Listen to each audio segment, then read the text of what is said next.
എന്നെപ്പോലെ മീഷോ ആപ്പും ഫ്ലിപ്കാർട്ട് ആപ്പും ഇടയ്ക്കൊക്കെ എന്നെ സ്ക്രോൾ ചെയ്ത് കാണുന്ന ആരെങ്കിലും ഉണ്ടെങ്കിൽ ഒന്ന് പറയണം കേട്ടോ. കാര്യം വേറൊന്നുമല്ല, എൻ്റെ കയ്യിലിരിക്കുന്ന ഈ സാധനം ഞാൻ മീഷോയിൽ നിന്ന് വാങ്ങിച്ചിട്ടുള്ളതാണ് കേട്ടോ. റേറ്റിങ്ങും റിവ്യൂ എല്ലാം കണ്ടിട്ടാണ് ഞാൻ വാങ്ങിയിട്ടുണ്ടായിരുന്നത്.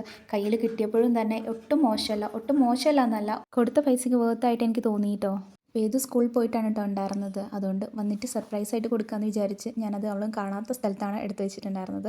സ്കൂൾ ബസ് എത്തിയപ്പോഴത്തേക്കും അവൾ അതിൽ നിന്ന് ചാടി തുള്ളി ഇറങ്ങുന്നുണ്ടായിരുന്നു. എന്തൊക്കെയോ വിശേഷങ്ങളും കാര്യങ്ങളൊക്കെ പറയുന്നുണ്ടായിരുന്നു കേട്ടോ. പിന്നെ വീട്ടിലെത്തിയപ്പോൾ ഗേറ്റിന് പുറമേ നിൽക്കുന്നു, ഉള്ളിലേക്ക് കയറുന്നില്ല. എത്ര പറഞ്ഞിട്ടും കയറുന്നില്ല. അവസാനം കയറിയപ്പോഴോ അതിൽമ തൂങ്ങി കിടക്കുന്നു കേട്ടോ. പിന്നെ അവളെ കുളിപ്പിച്ച് റെഡിയാക്കി ഭക്ഷണം എല്ലാം കൊടുത്തു കേട്ടോ. ഭക്ഷണം കഴിച്ച് കഴിഞ്ഞ് അവൾ ആ ഡോറിൻ്റെ സൈഡിൽ ഇങ്ങനെ ഇരുന്നപ്പോഴാണ് ഞാൻ ഈ ഒരു ഗിഫ്റ്റ് കൊടുത്തിട്ടുണ്ടായിരുന്നത്.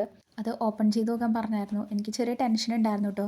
റിവ്യൂവും റേറ്റിംഗും ഒക്കെ നോക്കിയിട്ടാണ് എടുത്തതെങ്കിലും വരുമ്പോൾ എങ്ങനെയാണ് ഉണ്ടാവുക എന്നുള്ളൊരു ചെറിയ ടെൻഷൻ എനിക്കുണ്ടായിരുന്നു. പക്ഷേ നല്ല ക്വാളിറ്റി ആയിരുന്നേ. ക്വാളിറ്റി വൈസ് ആയാലും എനിക്ക് ആ ഒരു പൈസയ്ക്ക് ഇത് നല്ല വെർത്തായിട്ട് എനിക്ക് തോന്നിയിട്ടുണ്ട് കേട്ടോ. പിന്നെ അവളത് നിലത്തോട്ട് ഉരുട്ടുന്ന കണ്ടപ്പോൾ ഞാൻ ദേഷ്യപ്പെട്ടു. ആ ഒരു ദേഷ്യത്തിലാണ് ഈ ഒരു മുഖം വാടിയിട്ടുണ്ടായിരുന്നത്. പിന്നെ ആ ആമയും കൊണ്ട് ഒറ്റ പോക്കായിരുന്നു കേട്ടോ.